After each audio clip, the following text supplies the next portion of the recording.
Tam Sachivam Bhagavatam Savadatam Harijana Sahitam Krishna Chaitanya Devam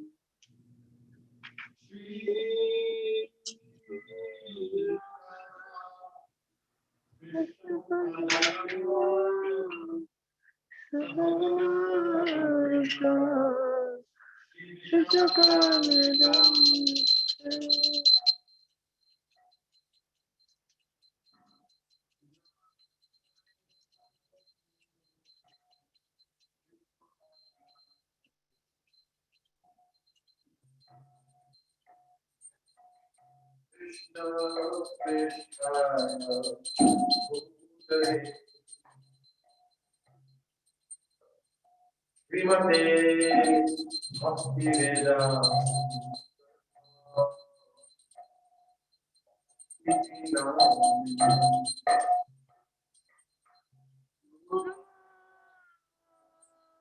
Vishnu Padaya Krishna Pristhaya Bhutale Srimate Bhakti-Vedanta Swami Nitinamine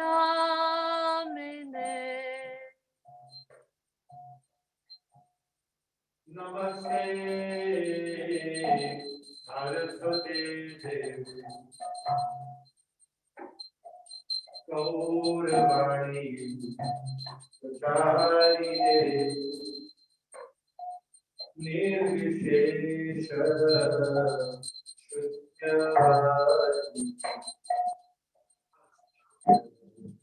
Shunyavadi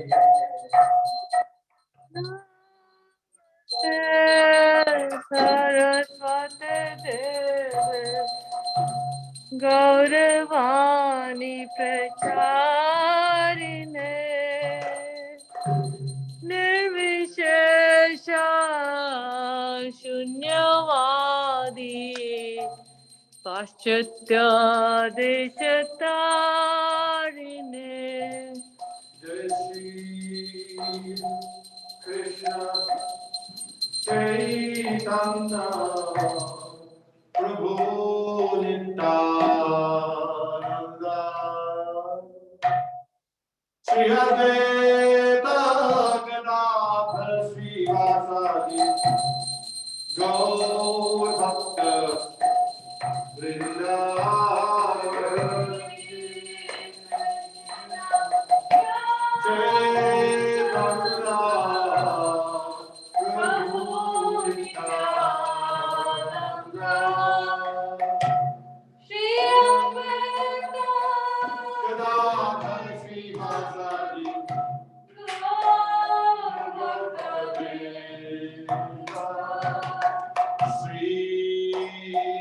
Krishna Chaitanya Prabhu Nityananda Shri Advaita Gadadhar Srivasadi Gaur Bhakta Vrinda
Krishna Chaitanya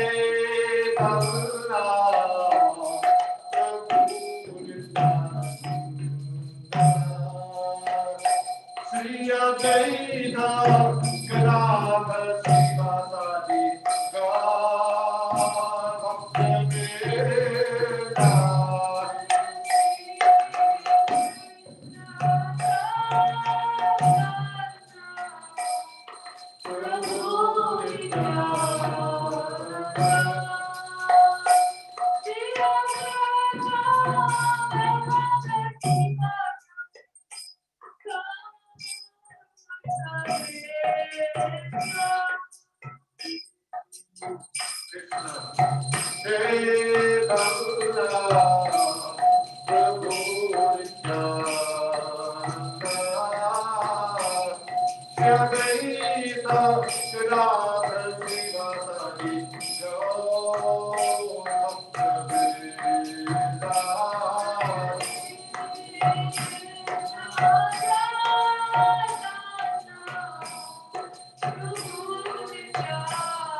Hare Krishna,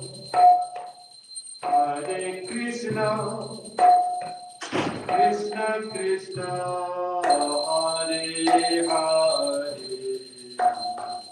Hare Rama, Hare Rama, Rama Rama, Hare Hare.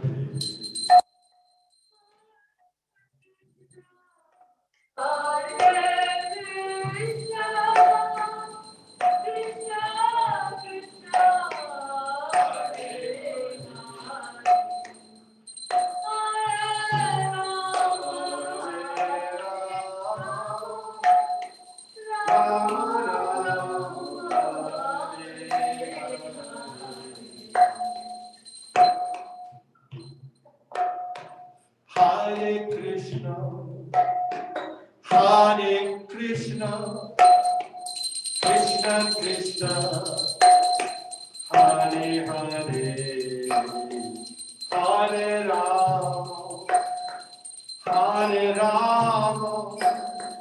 Rama Rama, Hare Hare.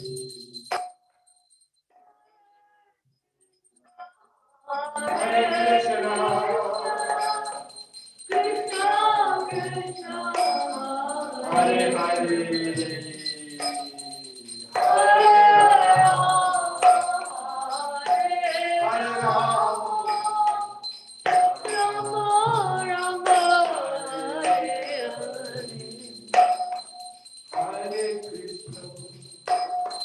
Hare Krishna, Krishna Krishna, Hare Hare,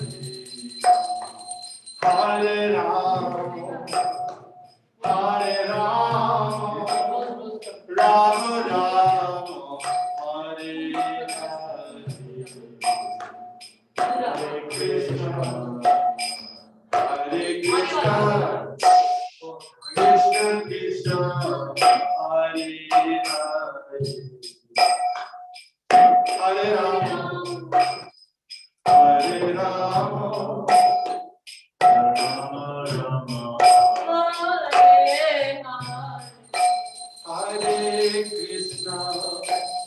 Hare Krishna, Krishna Krishna, Hare Hare, Hare Rama, Hare Rama, Rama Rama, Hare Hare, Hare Krishna, Krishna Krishna, Hare Hare.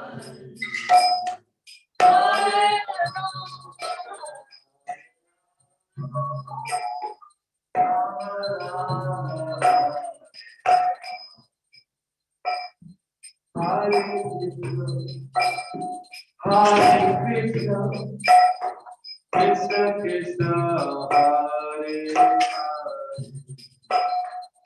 Hare Rama, Hare Rama, Rama Rama, Hare Hare, Krishna, Krishna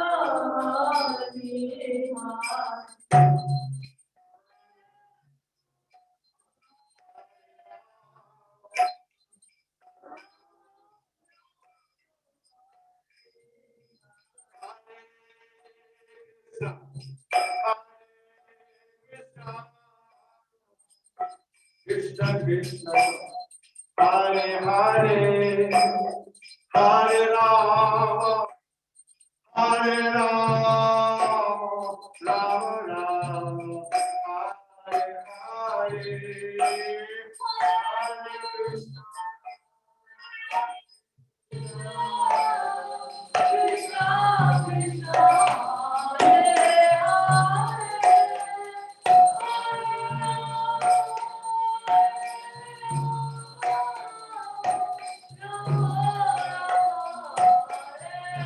Hare Krishna, Hare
Jai Om Vishnupad Paramahamsa Parivrajak Acharya Ashtotara Sata Shishimar Divine Grace A.C. Bhaktivedanta Swami Maharaj Prabhupada ki jai.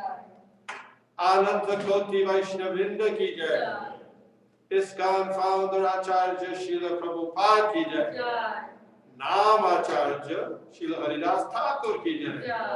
प्रेम से कहो श्री कृष्ण चैतन्य प्रभु नित्यानंद श्री अद्वैत गदाधर श्रीवास आदि गौर भक्तवृंद की जय जय श्री श्री राधा कृष्ण गोप गोपीनाथ श्याम कुंद राधा कुंद गिरी गोवर्धन की जय जय वृंदावन धाम की जय जय नवद्वीप मायापुर धाम की जय जय गंगा माई की जय जय गंगा माई की जय जय भक्ति देवी की जय जय तुलसी देवी की जय जय भक्त वृंद की जय जय और प्रेमानंदे हरि बोल all glories to the assembled devotees. Hare Krishna All glories to the assembled devotees. Hare Krishna All glories to the assembled devotees. Hare Krishna All glory to Sri Sri Guru and Sri Gauranga Hari Hari Bol. Hari Hari बोल All glories to Shri Guru and Shri Gauranga. Namaste Saraswati. भगवान प्रचारने निर्विशेष Namam Vishnu Padaya Krishna Prasthaya Bhattavaya Srimati Bhakti Namaste Saraswati Devam Garam. Namaste Narasimhaya. Namaste Namaste Narasimhaya. Namaste Narasimhaya. Namaste Narasimhaya. Namaste Narasimhaya.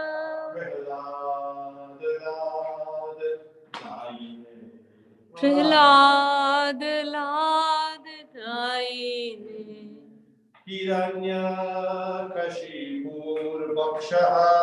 Hiranyakashipur Bhakshaha.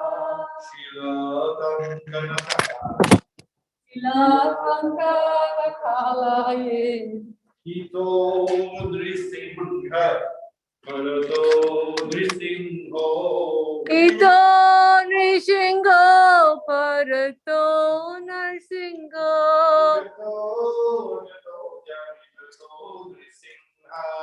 Jato Jato Yamitato Narsingho.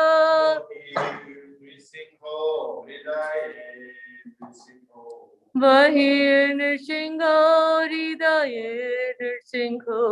Nrisinghamadi Sharanam Prapadye.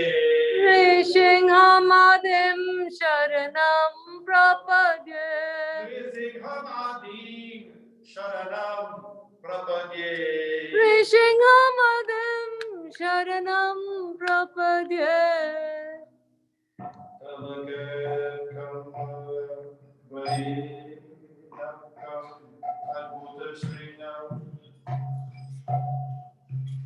Dolita Hiranya Kashipu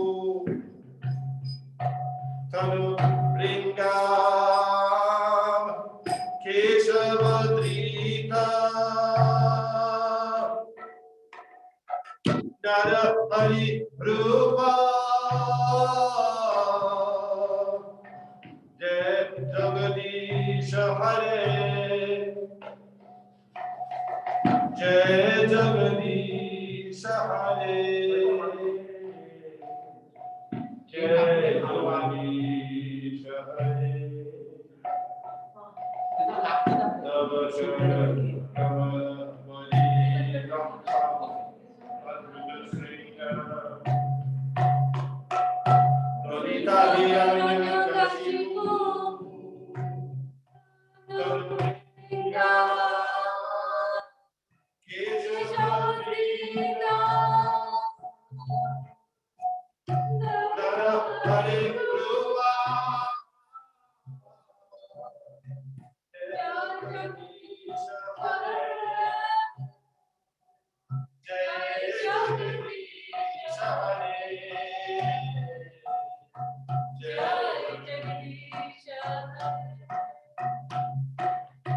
Kesava Gita Narahari Rupa Jai Jagadish Hare Jai Jagadish Hare Jai Jagadish Hare Kesava Gita Narahari Rupa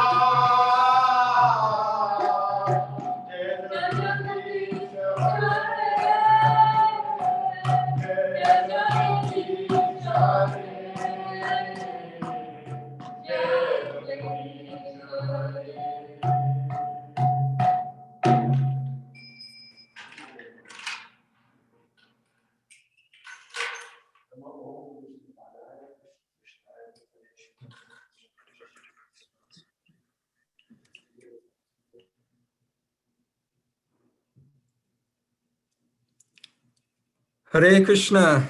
Welcome, devotees. Welcome, everyone, to our virtual Sunday Feast program.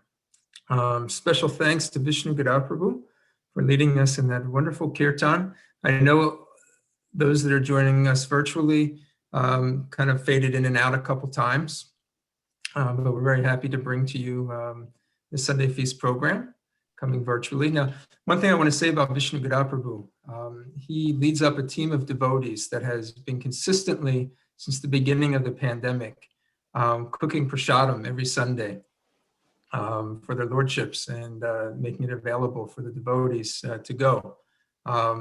Every week, it's going on almost 11 months now, keeping as much as we can do during the pandemic to keep the spirits and the hopes of the devotees alive, the people alive around us in the community. So I'd like to thank him so much for that service that he's doing, as well as offering the kirtan at this time. We were joined with a group of devotees that are there at the temple who will be listening in, as well as those that are joining us via our ISKCON Philadelphia YouTube channel. And those also special thanks to the welcome to the devotees that are joining us on Zoom. Tonight we are very thrilled to have a special guest speaker, Her Grace Rukmini Devi Dasi. Welcome, Mother Rukmini. Thank you very much. Mother Rukmini, she's a disciple of His Divine Grace, Srila A.C. Bhaktivedanta Swami Prabhupada. Actually, one of the early disciples. She received initiation in 1968 at the early age of 16. Something, I don't know if there'll be time to tell that story today, but something that we would all be very interested in hearing about. And since then, she's been serving her spiritual master's mission while living and traveling throughout India, Canada, and the United States, spreading the seeds of bhakti and touching so many, many hearts along the way.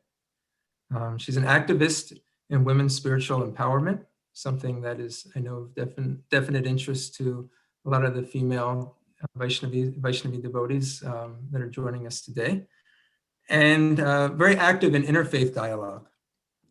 She's the founder of the Urban Devi Collective, which connects devotional wisdom and the lives of women in the 21st century. We like to bring out family connections when we can here during our class. So Mother Rukmini, she is the mother of the very famous Kirtaniya, Gauravani Prabhu. Many of us have been touched by his music offerings to the Lord, been part of his kirtans throughout the years.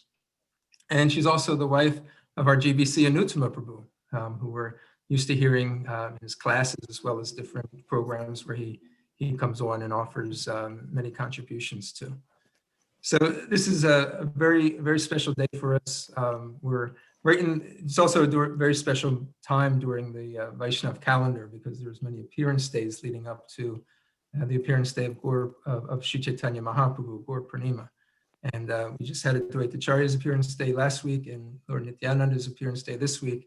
And so we're very, very excited to hear your offering today and hear from you, Mother Rukmini. Now, one thing we do before the classes every week is we give a special close-up darshan to everybody, because not everybody can make it to the temple although the temple is open tonight from 6 o'clock to 7:15 for darshan. But Mother Sita, she's going to take us around and give us a quick darshan of the deities and Srila Prabhupada. So I'm going to spotlight her before we hand over the class to Mother Rukmini. His Divine Grace, A.C. Bhaktivedanta Swami Prabhupada ki. Jai. Jai Srila Prabhupada.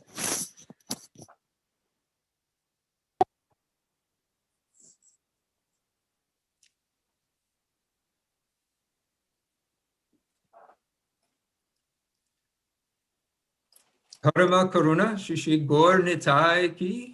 Jai. Shishi Paramitai ki jai. Jai, Jai, Jai.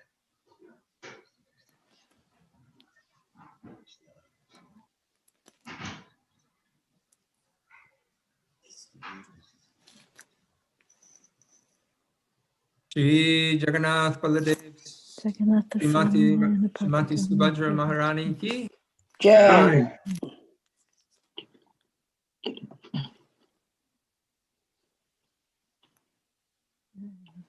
Their most beautiful lordships, Shishi Radha Sharad Bihari ki.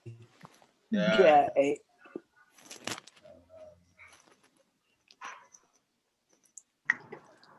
So at this time, I ask all the devotees to mute themselves, and we're going to give our rapt attention to Mother Rukmini. Hare Krishna, Mother Rukmini. Thank you so much, Jonah Prabhu. Thank you for inviting me to ISKCON Philadelphia. And I really want to thank Vishnu Gada, my dear godbrother, for cooking every Sunday, for showing up every Sunday to cook the prasadam. How wonderful. And to lead the kirtan. So a beautiful devotion. Yeah, so I offer my respectful obeisances unto the lotus feet of His Divine Grace, Srila Bhaktivedanta Swami Prabhupada, who is opening my eyes, which have been blinded by the darkness of ignorance. He's opening those eyes with the torchlight of knowledge.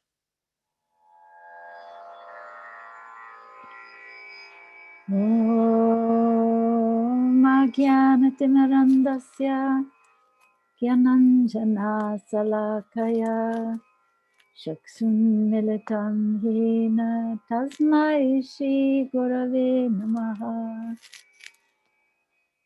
Shri Chaitanya Manobhistam Stapitam Yena Bhutale Swayam Rupa Kadamayam Dadati Sapadantikam Nama Om Vishnu Padaya Krishna Prestaya Bhutale Shrimate Bhaktivedanta Swaminiti Namane Namaste Sarasate Deve Gauravani Pracharine Nirvishesha Sunyavari Paschatya Deshatarine Mukam Karoti Vachalam Pangolam Gayate Girim Yatkripas Tamaham Bande Shri Gurun Dinataranam Vanchakapatarubhyascha Kripasindhu Vaivacha Patitanam Pavanebhyo Vaishnavebhyo Namo Namaha Jai Shri Krishna Chaitanya Prabhu Nityananda Shri Advaita Gadadhar Shivasadi Gaura Bhaktivinoda Hare Krishna, Krishna Krishna, Hare Hare, Hare Rama, Rama Rama, Hare Hare.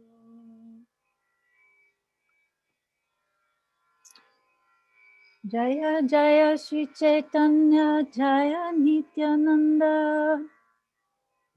Jaya Dvaita Chandra, Jaya Gaura Bhaktavinda. All glories to Lord Sri Chaitanya Mahaprabhu. All glories to Nityananda Prabhu.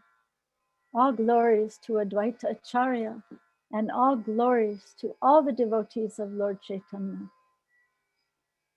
Jaya Jaya Advaita Ishvara Avatar, Krishna Avatari Koila Jagata Nistar, All glory is to Advaita Prabhu, the incarnation of the Supreme Personality of Godhead. He induced Krishna to descend and thus deliver the entire world. Jagat Mangala Advaita Mangala Gunadam Mangala Charita Sabha Manga Jaranam. Being a reservoir of all auspicious attributes, Sri Advaita Acharya is all auspicious for the world. His characteristics, activities, and name are always auspicious.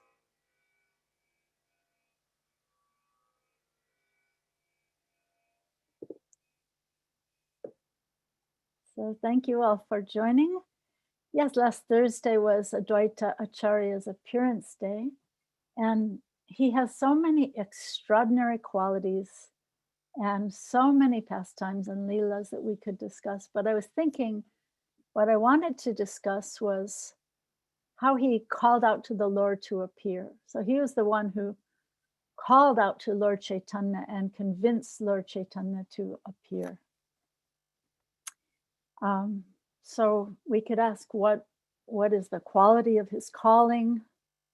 What's the quality of his heart? What's his motivation?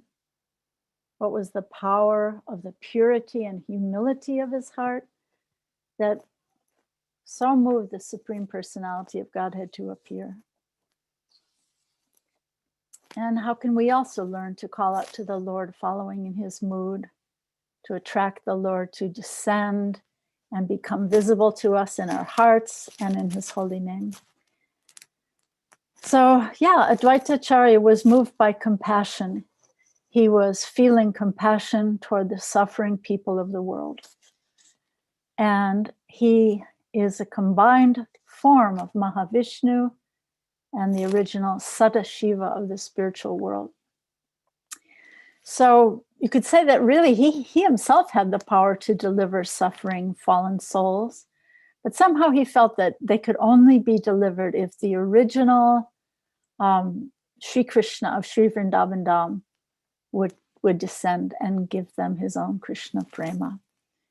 So he was the incarnation of the Lord as a devotee, and his loud calling was the cause for the Lord's descent. So Chaitanya Charitamrita says that he found the world to be devoid of devotional service to Krishna because people were just so engrossed in all kinds of material affairs. Everyone was engaged in material enjoyment, either virtuously or sinfully, and no one was really interested in the devotional service of the Lord, which really is the only thing that can give total relief from the repetition of birth and death. So he was very distraught in his heart, right? So seeing the activities of the world, he felt compassion. And he began to ponder how could he act to help people, how could he act for people's benefit? And he thought that if Krishna would appear as an incarnation, that he himself could preach devotion by his personal example.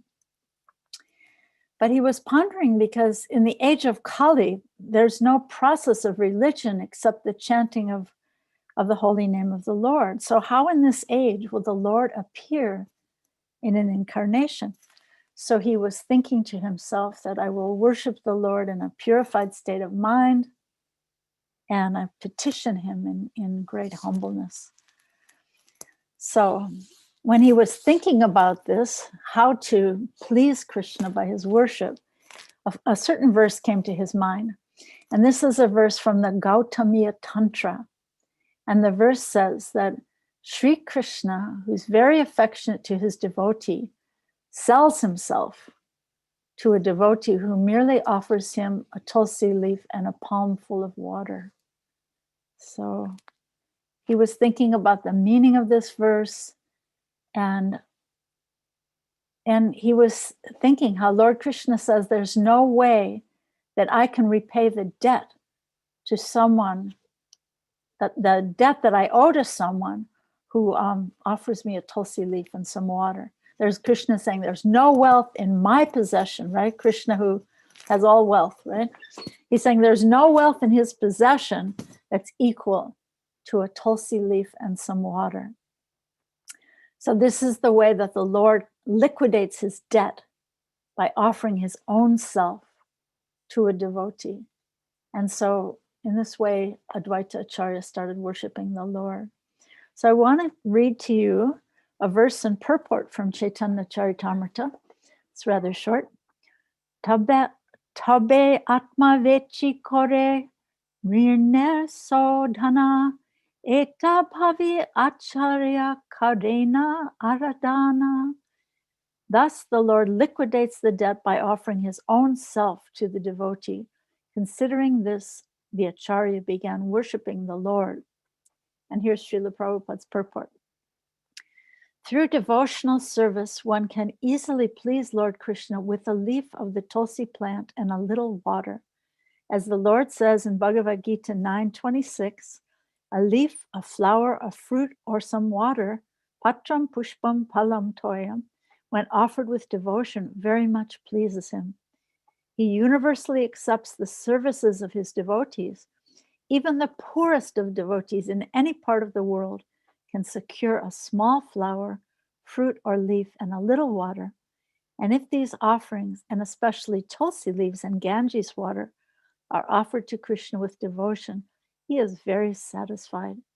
It is said that Krishna is so pleased by such devotional service that he offers his own self to his devotee in exchange for it. So Srila Advaita Acharya knew this fact, and therefore he decided to call for the personality of Godhead, Krishna, to descend by worshiping the Lord with tulsi leaves and the water of the Ganges. So yeah, if you want to please Krishna, try to please him in all humility, right? So there's a story I wanted to share with you that exemplifies this mood of offering and humble devotion.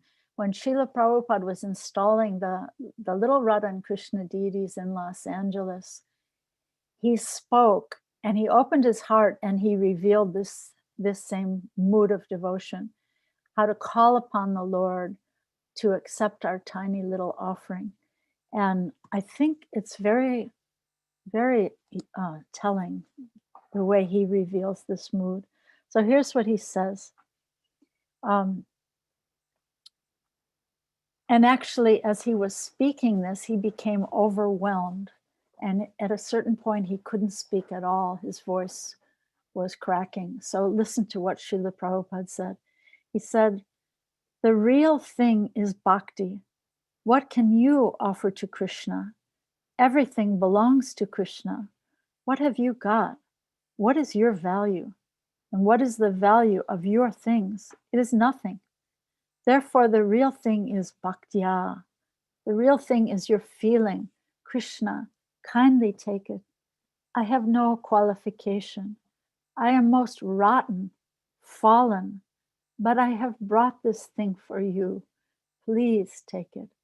So when Srila Prabhupada spoke these last few words, his voice was completely breaking and he wasn't able to continue for some time. So it was so profound hearing him really open his heart and show his mood of devotion. He says, this will be accepted. Don't be puffed up. Always be careful. You are dealing with Krishna. That is my request. So this is so important for us following in the Krishna consciousness movement, to understand how our humble offerings, our simple offerings, will be accepted by this mood that I am rotten, I'm fallen. What is the value of my things? My things have no value, but Krishna, I have brought this thing for you. Kunti Devi also in her prayers, she speaks about this mood of understanding that I have nothing, that I only have you, Krishna. And she has a beautiful prayer where she says, Janmaishwarya Shruta Shri Bir, Edamana Madakpuman, Naivar Hatya Bidatum Vai, Tamakinchana Gocharam. So what she's saying in this prayer is that we people of this world, we're so intoxicated by our birth or our education or our beauty or our learning or our wealth or our power in the world. And I was thinking that even today, we're so intoxicated just by being hyper connected on the internet. You know, we're just sort of these bored adults, just kind of sleepwalking through our lives, right? And so it's like we're being lulled to sleep by these intoxications. And what happens is we're unable to cry out feelingly to the Lord. And, you know, we think I have this or I have that, or I am this or I am that, or I'm so endowed, I'm so gifted, I'm so entitled. And yeah, so this is what Advaita Acharya was seeing in the people of the world. And his heart was aching with pity and compassion. So it's only when we see that Krishna is our only possession, that all these possessions I have will leave me.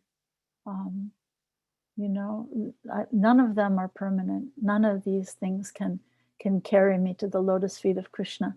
And only when we see that Krishna is our only possession can we cry out feelingly in real humility, the way Advaita Acharya was crying out to the Lord. So Sri Chaitanya Mahaprabhu his original name was Vishwambar. And what does that mean? Amba, Vishwa Amba. Vishwa means the universe and Amba means the nurse. So Lord Chaitanya was actually like a nurse. He was feeding the whole universe, the Vishwa, with the milk or the nectar of Prema Bhakti Rasa, the pure love of Krishna, and giving it freely to everyone, just like a mother who wants to feed her children. So, you know how sometimes, maybe there are quite a few moms who might be listening to this, sometimes a child is crying to the mom, and not very sincerely, kind of fake tears. They call them crocodile tears, where, you know, the mother can understand that the child is not really in trouble. But, you know, sometimes if the mom has time, she might smile a little bit when she sees these crocodile tears, and she might pick up the child who's crying these crocodile tears. But when the child's crying desperately with no other recourse, then the mother just drops everything and comes running. So if we can give up our complacency and learn to cry to the Lord in all dependence and humility, then Krishna will see that we're trying to take deep shelter of him, crying out his holy name. There's one phrase from a song that I like so much that says, Krishna Mata, Krishna Pita, Krishna Dana Pran. It means Krishna is our mother, Krishna is our father, and see Krishna as your only wealth and the essence of your life. So just a few thoughts on this mood of crying out in humility and dependence. So at the time of the appearance of Lord Chaitanya Mahaprabhu, Advaita Acharya was at his own home in Shantipur, some distance away from Mayapur, Navadvip. And he was with his very dear friend Haridas Thakur. And when they realized, by the power of their realization, that Lord Chaitanya, that the Lord had appeared, they both began to dance, and they were just loudly chanting Hare Krishna. But why they were dancing at that time, none of the other people could understand. This was their secret. And they were dancing in ecstasy. So Advaita Acharya, he was the leader of the exalted Brahmin community. And yet he embraced the so-called untouchable outcast, Haridas Thakur. Haridas Thakur was his dearest, most respected friend. And on the bank of the Ganges, in a solitary place, Advaita Acharya made kind of like a cave-like home for Haridas Thakur. And they would speak together about the real essence of the meaning of Shrimad Bhagavatam and Bhagavad-Gita, all according to the light of pure devotional service. They would taste so much nectar in their discourses on Krishna Katha, topics of Krishna. So every day, Haridas Thakur used to accept food in the house of Advaita Acharya. But one day Haridas asked Advaita Acharya, he said, every day you give me alms to eat, but why? And he said, sir, you are living in the society of great brahmanas and aristocrats. Without fear or shame, you adore a lower class man like me. Your behavior is so unusual. I'm afraid to speak to you. Please protect me from the criticism of society. You can be sure that many people were critical of Advaita for behaving like this and critical of Haridas, right? So Advaita Acharya replied to Haridas. He said, Haridas, my dear Haridas, don't be afraid. I'm behaving strictly according to the principles of the revealed scriptures. And he told Haridas, he said, feeding you is equal to feeding 10 million brahmanas. So Advaita Acharya honored Haridas Thakur by offering him the first offering of the Shraddha ceremony. That this is a ceremony that after this ritual is done, the first remnants of the ceremony are offered to the most elevated and respected Brahmin. And Advaita Acharya turned around and gave the remnants of this ceremony that he was holding in honor of his departed father. He gave the remnants of this ritual to Haridas Thakur. So he was considering the so-called outcast Haridas Thakur to be above and beyond any of the foremost brahmanas of the day, of that area, because Advaita Acharya was exalting the position of pure devotion above and beyond all sectarian caste distinctions.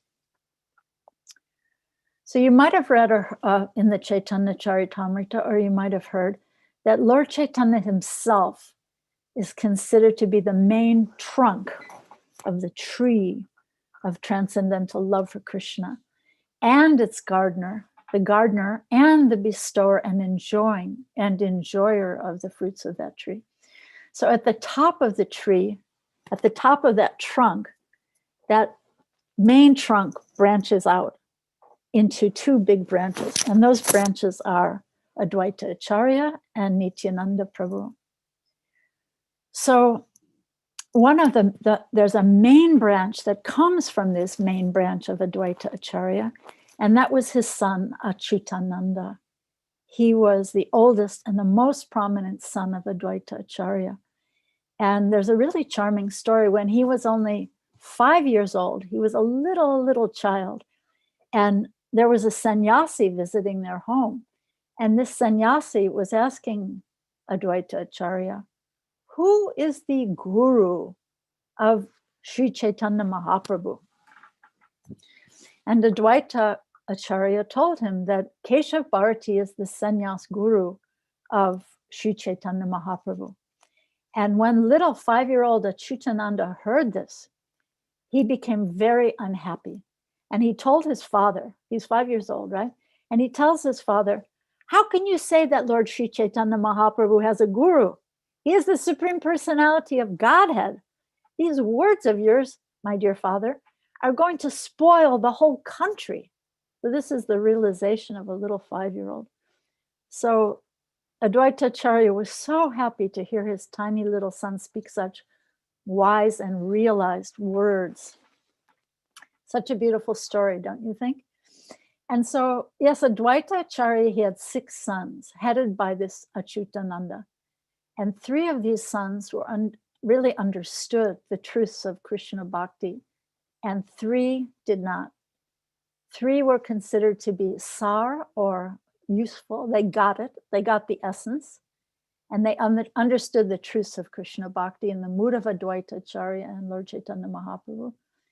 And their names were Achyutananda, Krishna Mishra, and Gopal Das. And there were 3 others who were considered asar, or useless. So how did these sons, who took birth from such an exalted father as Advaita Acharya, how did they become useless? They became contaminated with pride of their sectarian caste consciousness, pride in their high birth, And they forgot the immense humility and broad-minded vision of their great father, Advaita Acharya. So what a lesson, huh? So what about us? If we stay connected to following the principles taught by Lord Chaitanya Mahaprabhu, Lord Nityananda, Advaita, Srila Prabhupada, then we become nourished. We receive chlorophyll, right, from this main trunk of the Chaitanya tree. And those main branches send chlorophyll to the smaller branches and tiny twigs like ourselves. And we can receive and also send out chlorophyll to grow new green leaves and to one day also grow luxuriant, delicious fruits and flowers of devotional service, flowers of prema bhakti rasa. So there's a heavy warning, I would say, in these verses of Chaitanya Charitamrita. If we become proud and ungrateful and disconnected from the source of our life, from the source of our joy in Krishna consciousness, then we can lose the grace of being connected to this sacred Chaitanya tree.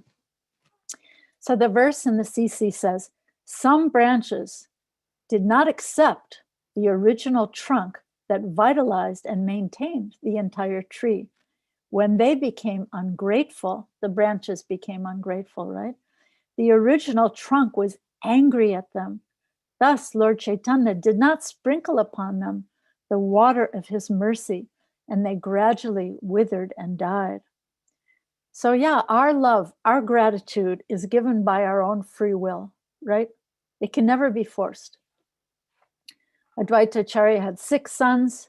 3 of them flourished as vibrant branches of the Chaitanya tree, and 3 of them became disconnected and withered and died due to the pride of caste consciousness. They were being tinged with impersonal thinking. Yeah, so the great Advaita Acharya had sons who they just didn't accept and understand his mood of humility and calling out to the Lord. And I would say that Srila Prabhupada also had sons and disciples who became proud and became disconnected from receiving this flow of life, this flow of life-giving green chlorophyll flowing from the main trunk of the tree to the smaller branches. So we each have our own free will to cry out in love and to offer our humble service or not.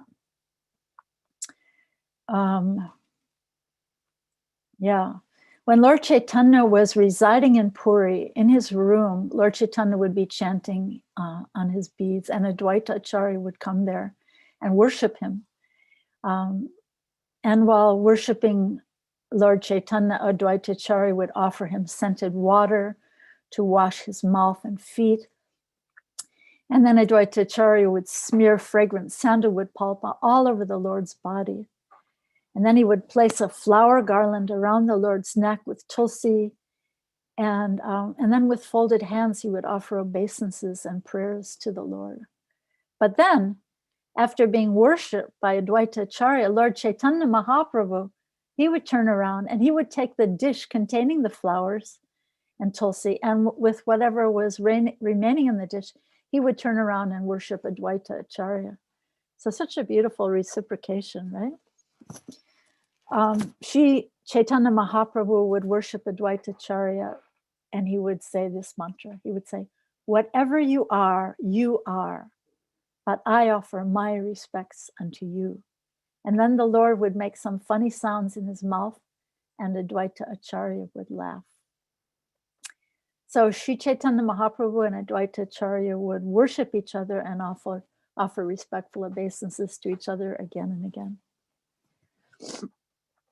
Every year, the devotees from Bengal would come to Puri to see Lord Chaitanya, and they would spend 4 months there. And after 4 months, they would return to Bengal. So one year, as Lord Chaitanya was saying goodbye to them, with great respect, he requested Advaita Acharya. He said, give Krishna consciousness, devotion to Krishna, even to the lowest of all people. And in the purport to this verse, it's something so interesting. When I was preparing this class, I found something I thought was so timely and so prescient, really.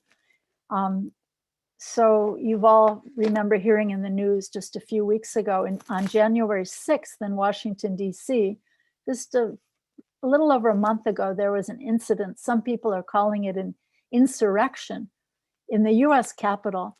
And in the purport to this verse, surprisingly, Srila Prabhupada, this is written in 1974, and Srila Prabhupada points something out, almost pointing to the future. And here's what he says.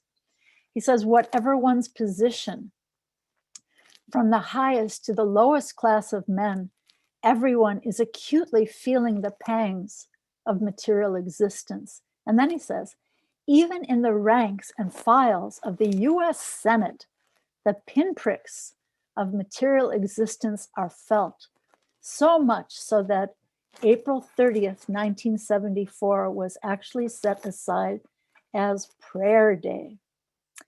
So isn't that interesting that Prabhupada would mention such a thing? So yeah, everyone feels these pinpricks, no matter who we are, no matter how high, no matter how low. These pinpricks of Kali Yuga are brought about by society's indulgences, inappropriate indulgences, taking more than we need, right? And Srila Prabhupada says in that purport, now is the time for the members of the Krishna consciousness movement to distribute Krishna bhakti to everyone without discrimination. And in this way, the entire world will be peaceful and happy.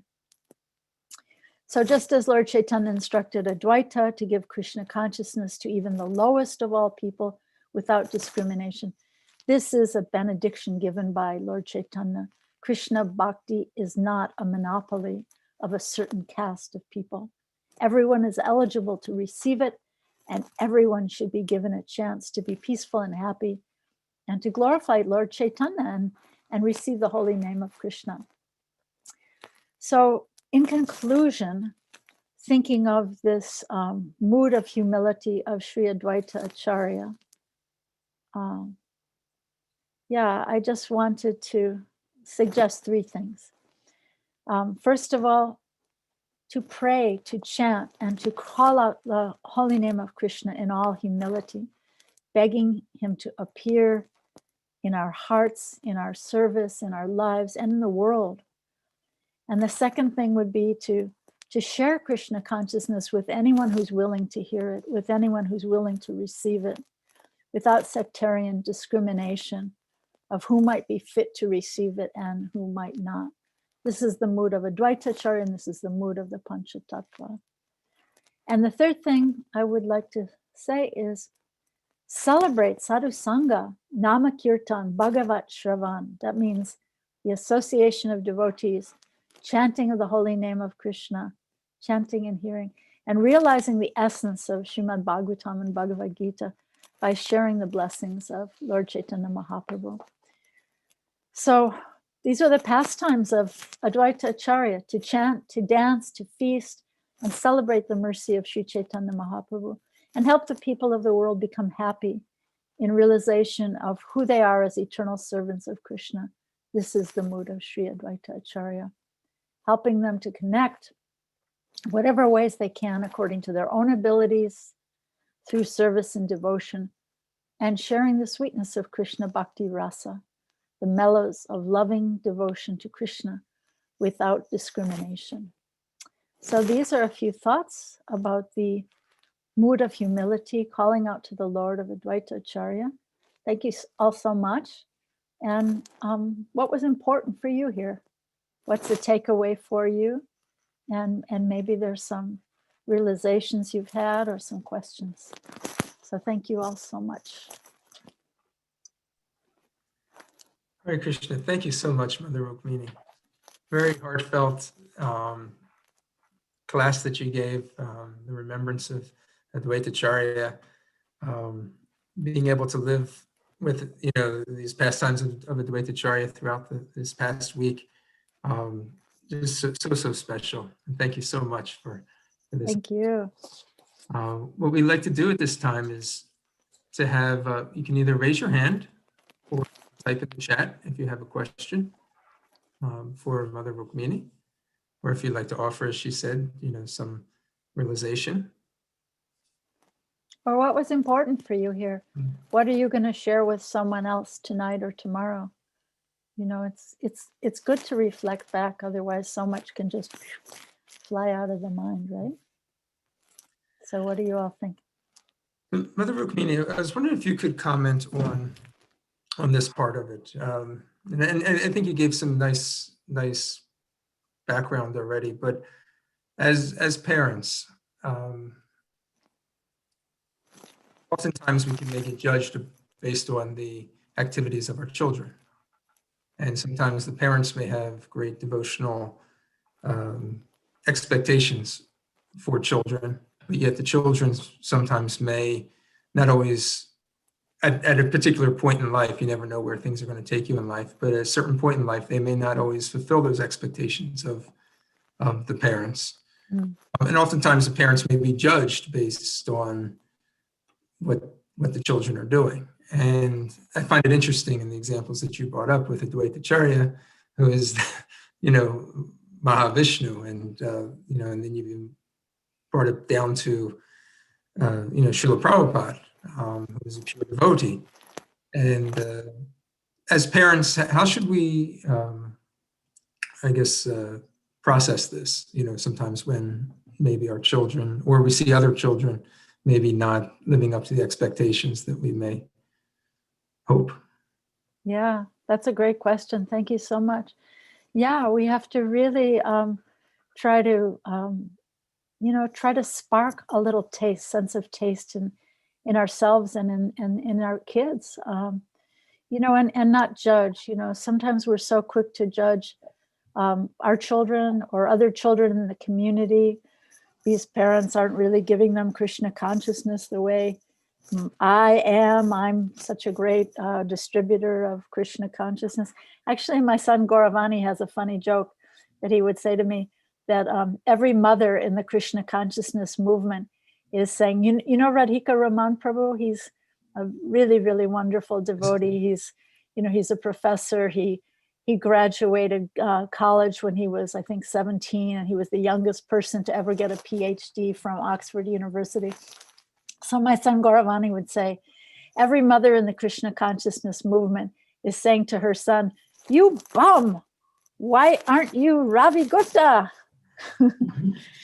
So comparison is the thief of joy. And, it's our responsibility to try our best to spark some taste in these kids, but they can take it or not take it. But if we ourselves have some kind of contagious enthusiasm for Krishna consciousness, maybe they'll pick it up. Because it's said that Krishna consciousness is caught more than it's taught. So just like, you might want your kids to learn piano and you're hammering on them all the time, practice piano, but they may not love piano the way they might if you love piano and we're always appreciating the music of the piano. So in the same way, if we love kirtan or listen to this verse that Krishna says in Bhagavad-Gita, and if we can be sharing it lovingly and with enthusiasm, then maybe they'll pick up on it, but maybe they won't. So we have to give our love to Krishna and try our best to share it, and think of lots of in creative ways to share Krishna consciousness, no matter who we're trying to share it with. I mean, there's so many hackneyed ways, but we should try to find some creative ways. And one thing I just purchased for my grandchildren the other day, because I heard about these things, I just ordered these from Amazon. I'll show you. I mentioned Radhika Raman Prabhu. There's some books that his mother was such a great teacher to her two sons. And so she wrote a series of books called A Comprehensive Guide to Shrimad Bhagavatam for Young Readers. Whoop. I got this on Amazon. So I'm going to see if my grandkids might be interested. So you might try it on your kids too. I was paging through the book. It's very interactive and fun, really introducing the storyline and everything. So yeah, we should use our brains. Prabhupada used to use the phrase, tax your brain, how to give Krishna consciousness and catch the attention of people of the world. Not in some dry way that was done 300 years ago, but in a way that will attract the inspiration of people today, people in your circle. Thanks, great question. Okay. Thank you, Mother. Haribo. We have Haryashva Prabhu. Oh, Haryashva, Hare Krishna, Mother, favorite please accept devotee in the world. my humble obeisances. Hari All glories to Bol. you. All So glories to you. My most humble obeisances to you. grateful to hear from you. Hari Bol. I wrote down a title for your class. It was the Okay. sweetness. It was the sweetness of devotion. Oh, thank you. Um, Well, you know, they say everyone sees the world to be like themselves. So I think you are the sweetness of devotion, and therefore you see even a Well- bitter fruit like me to be sweet. But thank you so well, much. that's the problem. My awareness is that I'm aware that I'm not, and it's so satisfying. There was two things. On one side, it's so satisfying to hear you speak like that. And you know the pastimes of Krishna, his incarnations, his devotees, they're relishable. If we can hear, they're truly, truly relishable. We want to calm down so we can hear, Calm down to hear. Good point. Yeah. Yeah. It's Turn so- down the temperature, right? Turn down the temperature. Yeah. Turn down the temperature so that we can hear. Sorry, I was interrupting. It's true, but we're so caught up. And I was thinking that, in our society, when I hear classes like this and when I read like this, I think I don't want it to go away, but I can't hold it. And I was thinking collectively, how can we be, you gave a lot of nice steps, but how can can we begin to affect our society where collectively, I know it starts with one person, but collectively we try to hold it. We try to create an environment where we don't forget who we are and who we aren't. And the tiny servants of Krishna.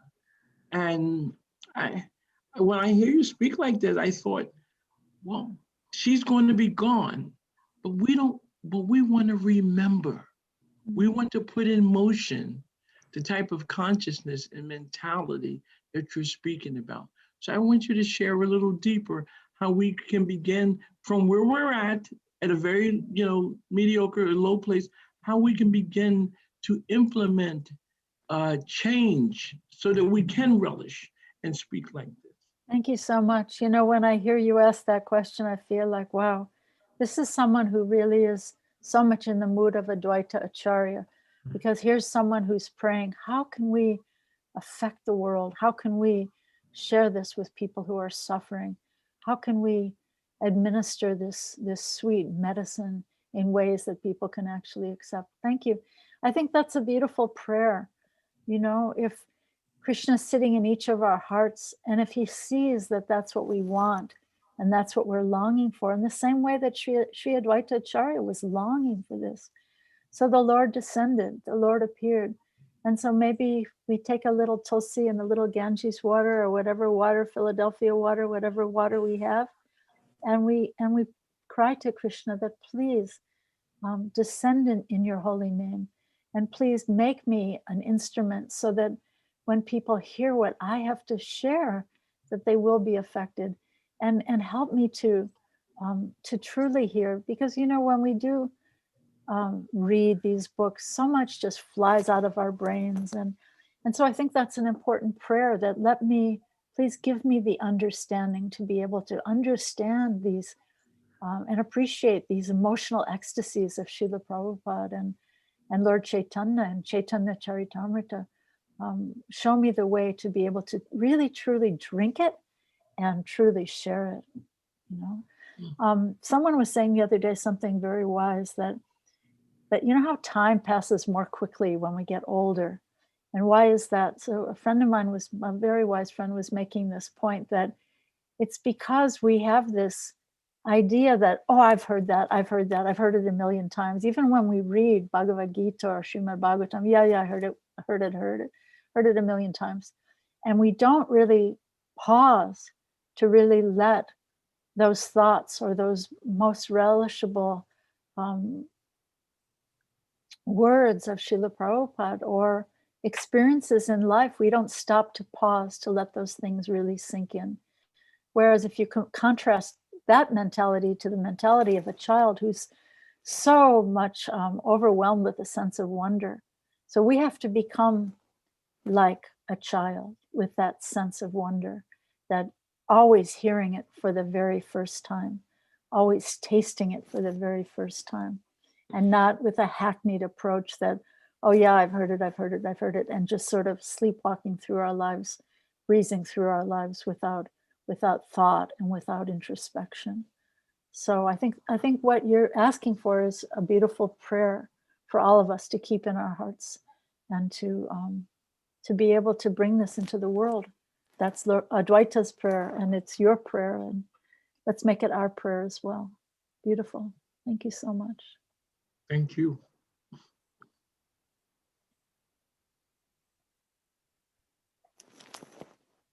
Okay, we have Andrea Suarez. You have your hand up. Hare Krishna, Andrea. Hare Krishna, dear Andrea. My takeaway, I really connected with what you shared about Srila Prabhupada saying that Krishna owns all material things, but what we truly have of our own to offer to Krishna is our emotions and our love. And that really resonated for me, because I feel like, at least for me, mistakenly, I oftentimes feel that in Krishna consciousness that I'm at battle with the emotions, that I'm supposed to be detaching from them, not using them, that they're like my enemies of sort, that I struggle with it. And I love this quote because it really reminds me that that's not the case, that that they can, just as anything, can be offered to the Lord, and just that feeling of like, this is what I actually have to offer. So I have a lot more to unpack about it, but I really appreciate you sharing that. So thank you so much. Thank you. This is a beautiful thing about the Bhakti tradition, that nothing is and of itself material, that it's just the way we deploy our emotions, or the way we deploy and use our minds and our hearts and whatever we have, you know.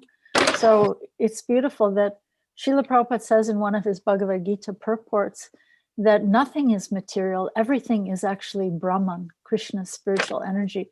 But when the Brahman becomes covered by this thin veneer of our desire to enjoy it separately from him, then it takes on this material quality.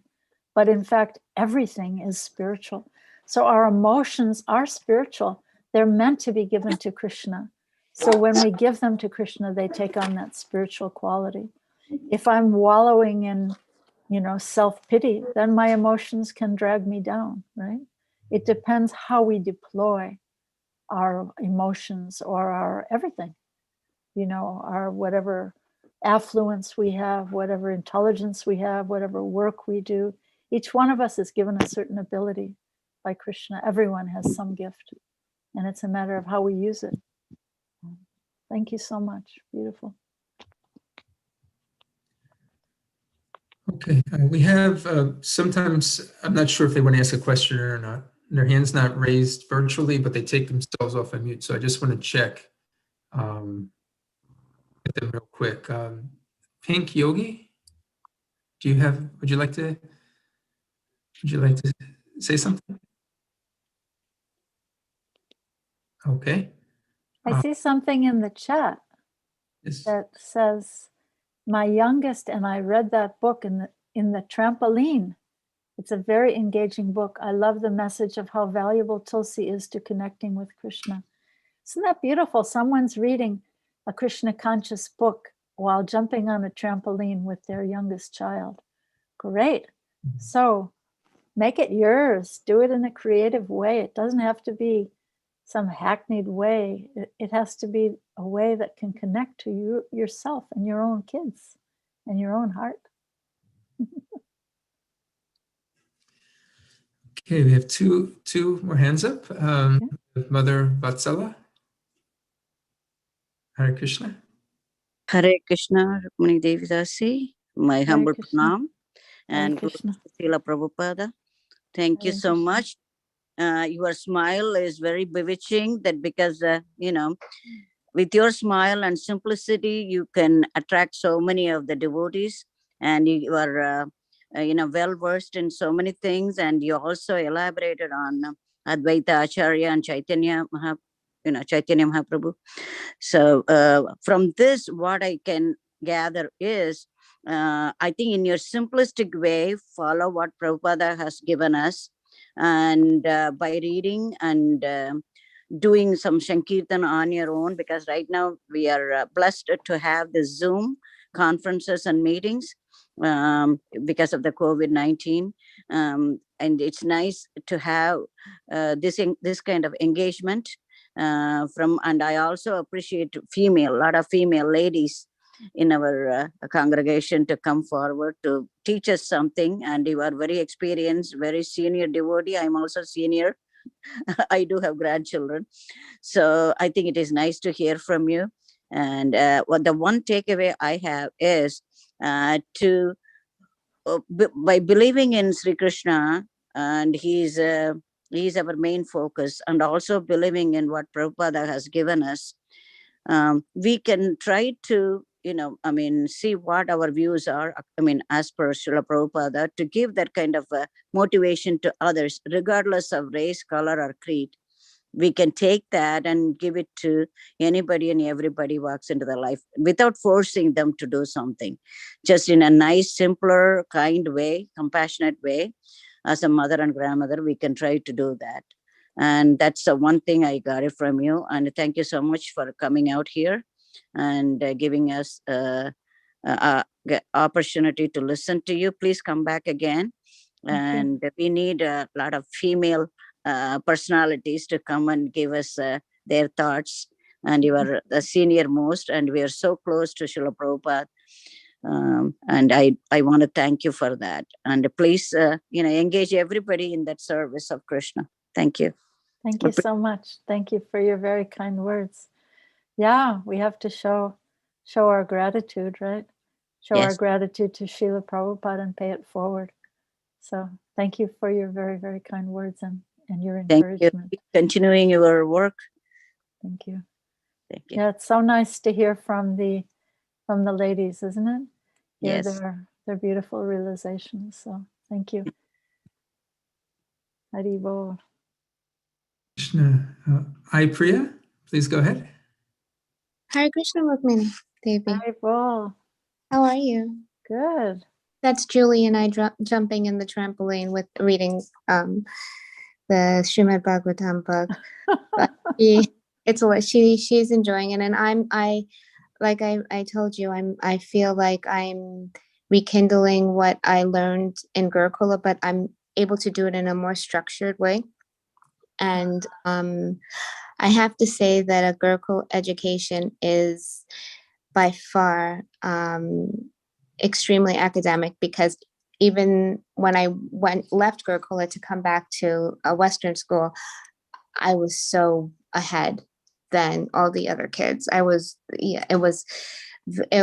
a lot. I guess maybe I was one of the youngest kids there in Gurukula. That's why, or for some reason, but I was very blessed to have that Gurukul academia.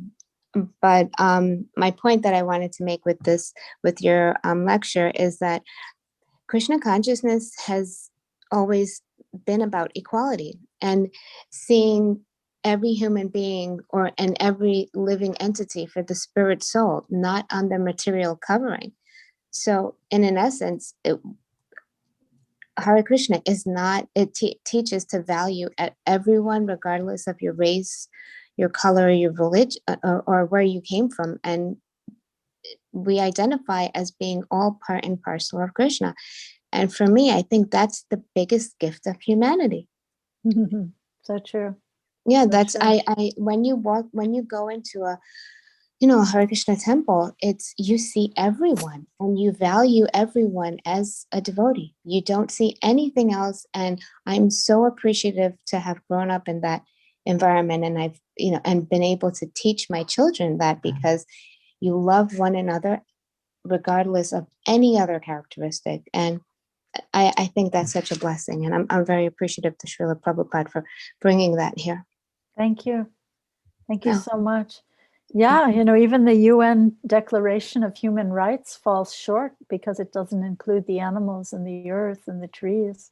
So what a gift we've received from Srila Prabhupada, such a broad vision, is gifts of Sri Chaitanya Mahaprabhu. So let's all try to pay it forward and share it with the world. Thank you for your wise words. Hare Krishna. Hare Krishna. Okay, so she did take herself off of mute for, I just want to make sure we give everybody a chance who wanted to speak real quick. And she put herself back on mute, but I'll just call on her real quick. Mother Sita, did you want to speak? Hare Krishna. Hare Krishna. I just want to thank you so much for giving us your sweet association. We are, I just always remember some of your teachings when I was going through my rough time. You gave me really, really good advice. And one was there, you said, a stone in the river gets smoother the more it goes through the waves, or something like that. And I was like, I didn't understand. And then at that time, but now I can somewhat understand. It's about the other thing you had said in was community, serving in community, that the rocks in the river are all getting bumped around with each other and they become smooth and shiny river rocks. And all those hard corners and spikes get rubbed off when we serve in community. That was, sorry, and there was something else. yes, and there were other thing you said, when I was going through a real hard time, you said, give all your problems to Krishna, give everything to Krishna. and I'm like, what do you mean by that? I just couldn't, I couldn't just understand at that time, being in that moment. But slowly I understood that if you can't figure it out, let Krishna figure it out while you're taking it on your head, so Right. it was amazing. And I always remember you. My Guru Maharaj remembers you. So thank you so much. And I really hope and pray that you come back to us sooner. Thank you so much. Yeah, we tend to think that I'll offer Krishna all the nice things, the flowers and the fruits, and all the problems and difficulties. I'll carry that all on my shoulders because I shouldn't offer Krishna that kind of stuff. But no, we can put everything at Krishna's feet and ask him to solve it for us and rectify it and show us how to take our steps forward. Thank you. Thank you for remembering that. Hariva, so good to see you. And thank you for everything you do in the Philadelphia temple. Wonderful. Thank you so much. Hare Krishna. So our last question, I have to kind of qualify this because her hand was the first to go up, and you may be wondering, why didn't you call on her? Why did you wait for her to go last? So based on her request, she always requests to go last, so we didn't have to go through that. So we called on her last, but this is humbly yours, Mother Renuka.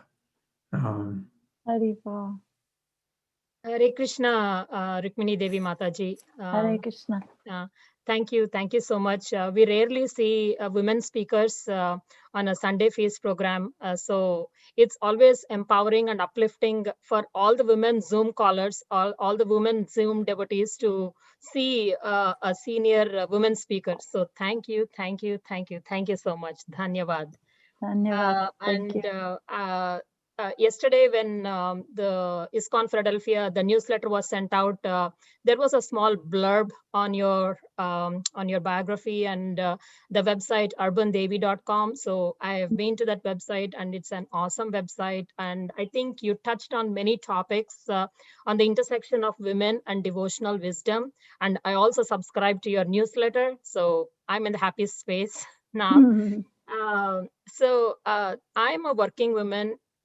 And, women are, by nature, we are all emotional, right? So, and spirituality is something, it's a wholesome, like you're a spiritual person. It's not like, when I go to work, I'm going to leave my spirituality outside the door and like walk to work in a new myself. So my question is, how do we compartmentalize our work lives and our personal lives, our personal faith? Because even while giving emails, at the end of the email, I usually have my signature, my work signature, best regards or best or whatever. Sometimes like without my knowledge, I'm saying like Hare Krishna, like, my God, no, this is my work email.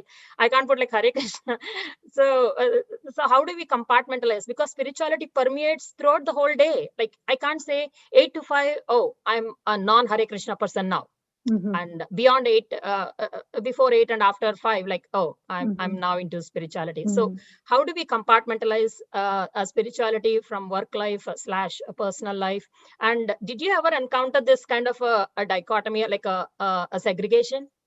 Yeah, thanks for the question. And I think in many ways it's not good to compartmentalize, because these moods of devotion can really benefit the world, even the corporate world. If you can carry this mood of Advaita Acharya, not that you're holding up your hands in the office and asking everyone to chant Hare Krishna in your courtroom or your office or your medical lab or whatever, but you can carry this mood of humble service. And it's so endearing because, even if you're in a high position, you can encourage and help others to be, by the method of servant leadership or encouraging rather than standing at the top and dictating. There's so many kind words you can share, and there's so many inspirations, and there's so many services you can do that other people don't necessarily do in the office environment. Like you can do some random act of kindness. And when you come to work after having chanted some japa or read some Shrimad Bhagavatam, people will notice that there's some kind of an effulgence coming from you. And they'll wonder, what is that secret that you have that you can share? So I think better not to compartmentalize in many ways, better to share these humble moods of devotion, simple, sweet moods of devotion, and people will find it contagious also. So pay it forward in appropriate ways, because there are many ways you can share these moods of devotion without, speaking in sectarian language or whatever. So whether you're a teacher or a lawyer or a medical professional or whatever you're doing, these moods of devotion can be shared in very, very beautiful ways. According to time, place, and circumstance, you have to make it appropriate for the audience. But yeah, that would be my advice. Don't compartmentalize. I mean, in some ways you have to, right? But in many ways, these sweet moods of Krishna Bhakti can be shared, and people will find them very attractive. So I hope that's helpful. Yeah, sure. Thank you so much. Thank you all so much. Such practical words of wisdom. Thank you. We do. Hand did go up. Maybe we'll take this. This will be the last question that we take. Mother Vindhyavali.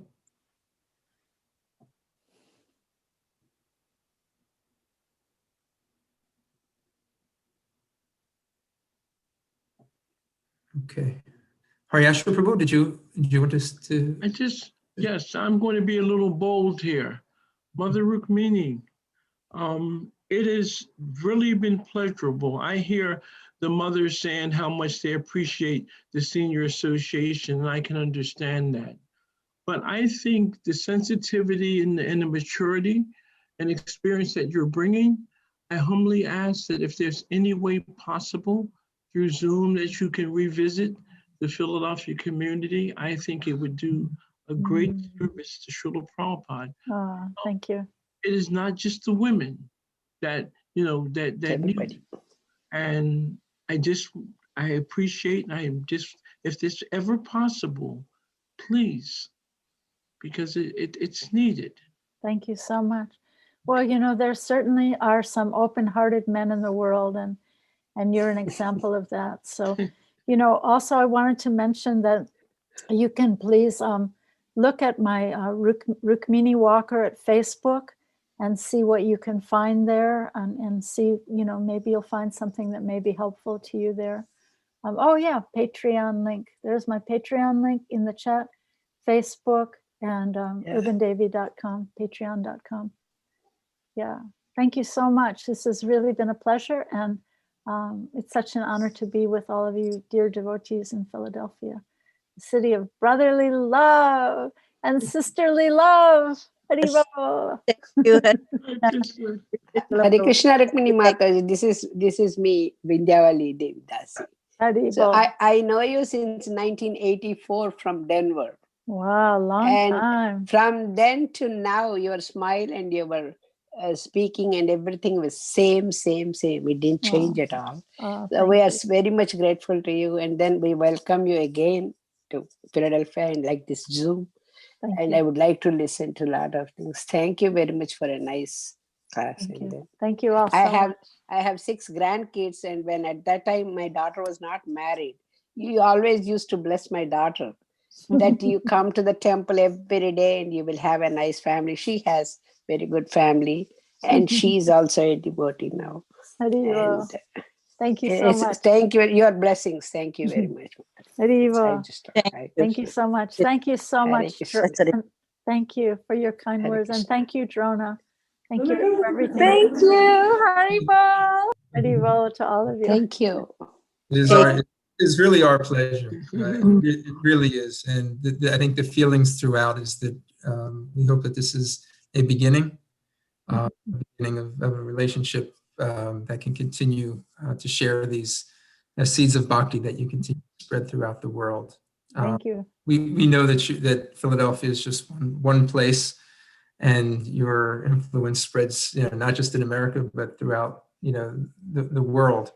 And we definitely hope and feel this is an open-ended invitation that anytime you would like to come to Philadelphia, and we'll try to arrange something formally, but you're always welcome here at any time. We have classes in the morning, in the evening, and we just can't wait to have you. Thank you. Thank you so much. And so one thing I did want to mention is that if you would like to follow Mother Rukmini in her bhakti journey, you can follow her via Facebook and support her through her Patreon page.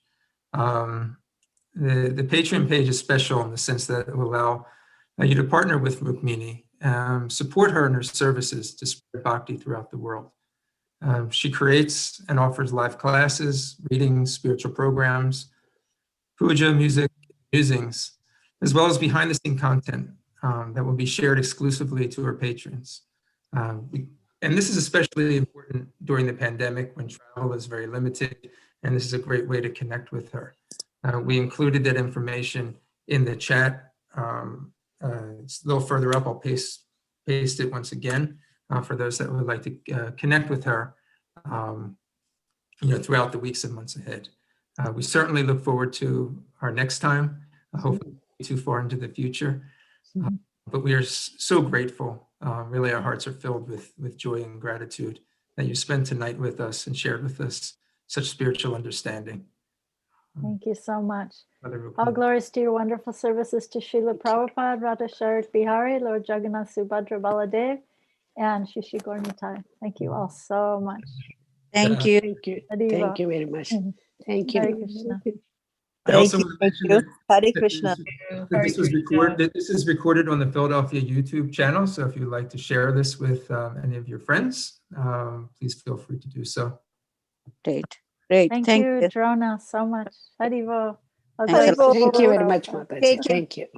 Haribo. Hare Krishna. A couple of quick announcements I have for the Philadelphia Yatra, Philadelphia devotees. We want to thank our Sunday feast sponsor tonight. Today, the Sunday feast was sponsored by His Grace Kaivalya Prabhu and Mother Vikukshi on their grandson Keshava's birthday. Keshava is the son of Chaitanya Chandra and Madhavi Gaurangi. So we want to offer our blessings to Keshava for a happy and healthy Krishna conscious life. Let us all chant the Hare Krishna Maha Mantra and send our prayers and blessings to him.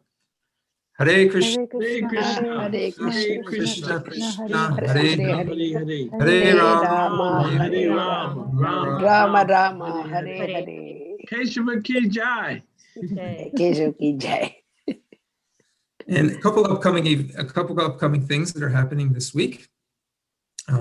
First, I want to mention our classes in the morning, 7:50 to 8:30 every morning. We have Shrimad Bhagavatam class. Wednesdays and Saturdays, we have Chaitanya Charitamrita and Japa Reform. So please, if you can, tune into our morning program. It starts at 7:50. Monday, Wednesday, and Friday from 5 o'clock to 5:30, we have our Bhagavad-Gita happy hour, where we read the Bhagavad-Gita as it is. It's a great wine after work and get a cup of nectar from Srila Prabhupada. Same Zoom channel, all our programs are on that you're on right now. This coming Tuesday, it is Ekadasi, so it's a day of fasting from beans and grains. And this particular Ekadasi, we fast a half a day because the next day is Lord Varaha's appearance day. And then the big one is on Thursday. It is the appearance day of Lord Nityananda. Shri Nityananda Ram Ki Jai. So we have an evening program that day. So it is a fast till noon. That day one way to honor and worship Lord Nityananda is fast till noon if you can.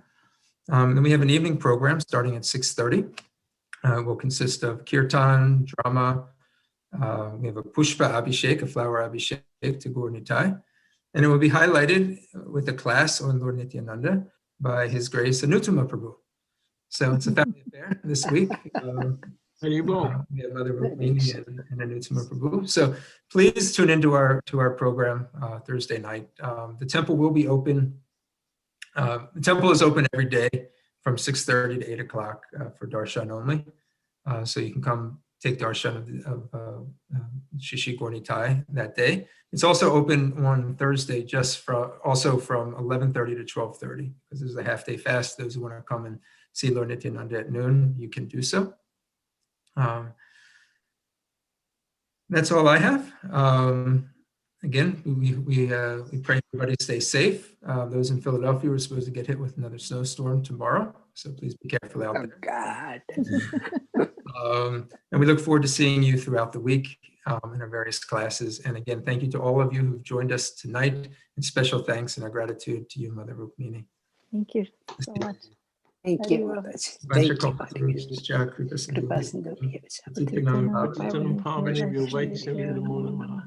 Srila Prabhupada ki Jai.